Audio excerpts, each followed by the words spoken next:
আপনি যত টাকা ব্যয় করেন, যত সময় ব্যয় করেন, সব করতে হবে আল্লাহর জন্য। ধরুন একজন ভাই বিপদে পড়েছে, আপনি তাকে উদ্ধার করার জন্য রওনা করলেন। চিন্তা থাকতে হবে এটা আমি আজকে তার উপকার করলাম শুধু আল্লাহর খুশির জন্য।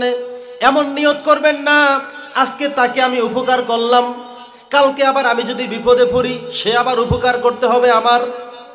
এমন কি নিয়ত করা যাবে? না, এমন নিয়ত কখনো আমরা করব না। একজন ভাই বিপদে পড়ছেন, আপনি আজকে তাকে উদ্ধার করেন। নিয়ত কি? যে এই ব্যক্তির সামান্য উপকার করলেও যদি আমার রব খুশি হন, আমার আল্লাহ খুশি হন, এর থেকে বড় কিছু চাওয়ার পর আমার আর নাই। উনি বিপদে পড়ছেন, আপনি উপকার করলেন। আবার আপনি যে বিপদে পড়তে হবে, বিপদে পড়বেন, এটা কোনো গ্যারান্টি আছে? বিপদ তো নাও হতে পারে। আবার আপনার বিপদ যখন হবে তখন উনি তো থাকতেও পারেন, নাও থাকতে পারেন, কাছেও থাকতে পারেন, দূরেও থাকতে পারেন। তার মানে হলো কারো উপকার করতে নিয়ত করব যে আমি আল্লাহর খুশির জন্য তার উপকার করলাম। ঠিক এটাই যদি নিয়ত থাকে, আরেকদিন আপনি বিপদে পড়লে অন্য মানুষ দৌড়ে এসে আপনার সহযোগিতা করবে, কারণ সেই মানুষগুলোকে আল্লাহ পাঠিয়ে দিয়েছেন, কারণ আরেকদিন আপনি আল্লাহর খুশির জন্যই কাজ করেছিলেন। সুবহানাল্লাহ। তাহলে আমরা সব করব কার খুশির জন্যে?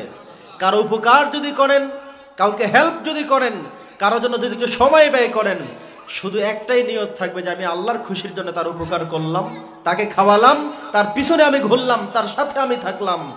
এই নিয়ত করার কারণে আরেকদিন আপনি বিপদে পড়লে, মুসিবতের মধ্যে পড়লে, অসহায়ের মধ্যে পড়লে, অসুস্থ হয়ে গেলে আরও কিছু বনি আদম এসে আপনার হেল্প করবে। আপনি তখন বুঝবেন যার জন্য করেছি তিনি করেনি, আমি তার জন্য করেছি আল্লাহর খুশির জন্যে। আজকে সেই আল্লাহ আমার বিপদের সময় অন্য মানুষ দিয়ে আমার উপকার করিয়েছেন। সুবহানাল্লাহ। তাহলে জীবনের সব কিছু কার জন্যে? বন্ধুগণ আমার, দ্বিতীয় কথা হলো আমরা আশাবাদী হতে হবে আল্লাহর জন্যে, কখনো হতাশ হওয়া যাবে না। নবী করিম সাল্লাল্লাহু আলাইহি ওয়াসাল্লাম যখন মক্কা ছেড়ে মদিনায় হিজরত করে চলে যাচ্ছেন, এমন একটি গুরুত্বপূর্ণ সময়, সাথে ছিলেন হযরতে আবু বকর সিদ্দিক রাদিয়াল্লাহু তাআলা আনহু। এই দুজনে মিলে গারে হেরার মধ্যে প্রবেশ করলেন, কারণ সকাল হয়ে যাচ্ছে। ওইদিকে কাফেররা দৌড়ে আসছে, ওনারা কোথায় গেলেন তাদেরকে ধরবে, ধাওয়া করবে, মারবে। নবীজি হযরতে আবু বকর রাদিয়াল্লাহু তাআলা আনহুকে নিয়ে দুজনে গর্তের মধ্যে ঢুকে গিয়ে চুপচাপ করে বসে রইলেন। তারা যখন চুপ করে বসা, সেখানে এমত অবস্থায় কাফেরদের কিছু লোক চলে আসছে। ওই যে গুহার চতুর্দিকে ঘোরে আর বলে, কোথায় গেল মুহাম্মদ, কোথায় গেল আবু বকর? এবার আবু বকর রাদিয়াল্লাহু ভিতরে থেকে চিন্তার মধ্যে পড়ে গেলেন, টেনশনের মধ্যে পড়ে গেলেন। বললেন, ইয়া রাসূলুল্লাহ, ইয়া হাবিবাল্লাহ, চলে আসছে শত্রু বাহিনী, কে উদ্ধার করবে আমাদেরকে? কেমন হবে আমাদের? মেরেই তো ফেলবে আমাদেরকে। সাহায্য করার কি কেউ আছে? আপনারা বলেন আছে কি না? তখন রাসূল সাল্লাল্লাহু আলাইহি সাল্লাম বলেছেন, ইয়া আবু বকর, লা তাহজান ইন্নাল্লাহা মা'ানা, চিন্তা করো না, টেনশন করো না, নিশ্চয়ই আল্লাহ তাআলা আমাদের সাথে আছেন, তিনি আমাদেরকে উদ্ধার করবেন। পড়েন সুবহানাল্লাহ। বন্ধুগণ আমার, আল্লাহর উপরে ভরসা রাখতে হবে। আপনার ভরসার শক্তি হবে যত বেশি, আল্লাহ তাআলার সাহায্য আসবে তত বেশি। মাঝে মধ্যে আমরা মুনাজাত দিয়ে আল্লাহর কাছে ফরিয়াদ জানাই, কিছু বলি, আমি বলার শক্তিটা যেমন হবে আল্লাহর সাহায্যটা ঠিক তার চেয়ে বড় হবে। আপনি যদি মনে করেন আল্লাহ দোয়া কবুল করতেও পারেন, নাও করতে পারেন। দোয়া করলাম, দোয়া কবুল হতেও পারে, নাও হতে পারে। আল্লাহ বলেন, যেহেতু আমাকে নিয়ে সন্দেহ করলো, দোয়া কবুল করব না। আরেকজনে 100% বিশ্বাস রেখে আল্লাহর প্রতি অধীনস্থ হয়েছে, হে আল্লাহ, তুমি ছাড়া আমার কেউ নেই, তুমি আমার সাহায্য করো, তুমি ছাড়া আমার এই পৃথিবীতে আর কেউ নেই। এভাবে যখন একজন মানুষ আল্লাহর উপরে অধীনস্থ হয় 100%, 100%, হাদিসে কুদসির মধ্যে এসেছে, নবীজি বলছেন, আল্লাহ তাআলা তাকে জানিয়ে দিয়েছেন, কোন বান্দা যদি আল্লাহর জন্য এক বিগত পরিমাণ সামনে আসে, আল্লাহ তার জন্য এক হাত পর্যন্ত দৌড়ে আসে। কোন বান্দা যদি আল্লাহর পাওয়ার জন্য হাঁটতে থাকে, আল্লাহর রহমত তার পিছনে দৌড়ে তাকে ধরতে থাকে। পড়েন সুবহানাল্লাহ। কোন মানুষ যদি হাঁটু পরিমাণ নামে আল্লাহর জন্য, আল্লাহ আপনার জন্য আরো বেশি নামবেন, আরো বেশি আপনাকে হেল্প করবেন।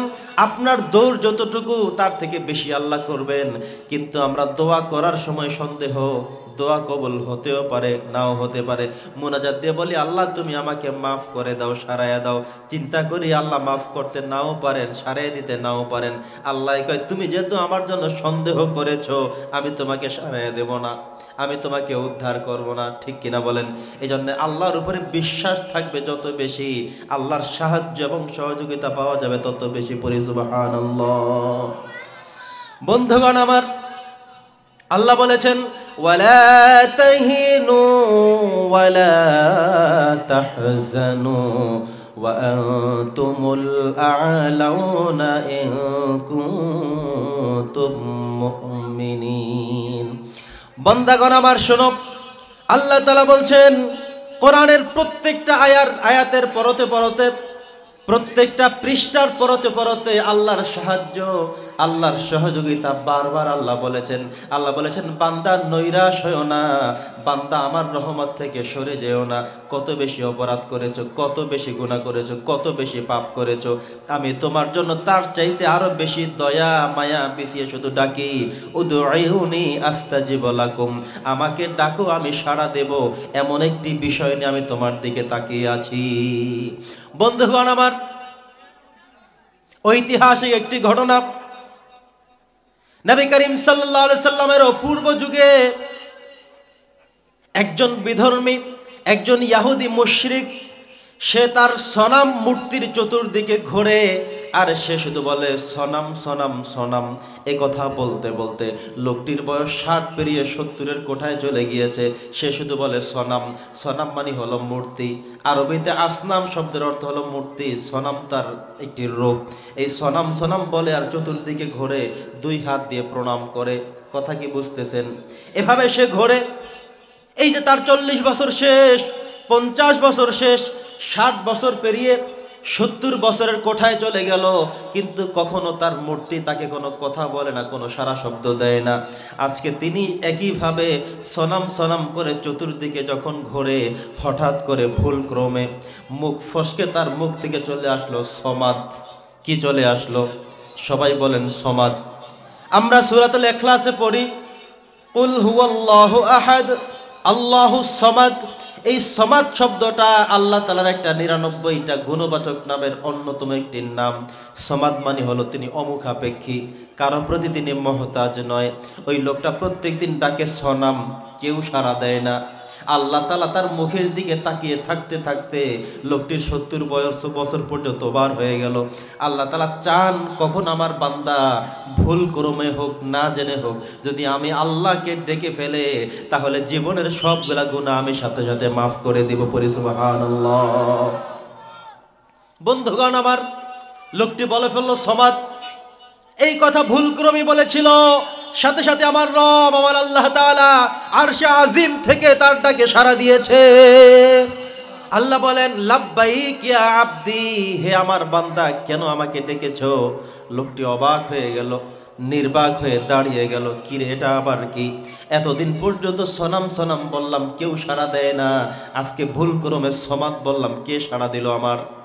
আল্লাহ বলছেন হে আমার বান্দা, কি চাও আমার কাছে? এতদিন পর্যন্ত তোমার চেহারার দিকে, তোমার জবানের দিকে আমি তাকিয়ে আছি, একটা বার আমাকে ডাকবে। আমি কত কষ্ট করে, কত খুশি হয়ে তোমার চেহারাটা তৈরি করেছি, তোমার রূহটা আমি অন্য প্রাণীতে না দিয়ে মানুষ করেছি। আমি শুধু চেয়েছি কখন তুমি আমাকে ডাকবে, এমন একটি প্রতীক্ষায় আমি ছিলাম। আজকে তুমি যে করেই হোক আমাকে ডাকলে, কি লাগবে বলো, আমি তোমার আরো কাছে আসি। পড়েন সুবহানাল্লাহ। এবার লোকটি কৌতূহল জাগলো, কে আমাকে ডাকলো এমন, কে আমাকে এমন সাড়া দিল, কার কণ্ঠ এটা? তিনি চলে গেলেন একজন হুজুরের কাছে, গিয়ে জানতে চাইলেন আমি এতদিন পর্যন্ত সনাম বলতাম, কেউ আমার ডাকে কখনোই সাড়া দেয়নি, আজকে আমি ভুল ক্রমে সমাদ বলে ফেলেছি, কে আমার ডাকে সাড়া দিয়েছে, তিনি কে? তিনি উত্তর দিলেন, আজকে যে সমাদ বলেছো, এই সমাদ হলো আল্লাহ তাআলার গুণবাচক 99টি নামের মধ্যে অন্যতম একটি নাম। যিনি তোমার ডাকে সাড়া দিয়েছেন তিনি আর কেউ না, তিনি আমাদের আল্লাহ। আরো জোরে বলা যাবে কি আল্লাহ? আরেকবার ডাকেন আল্লাহ।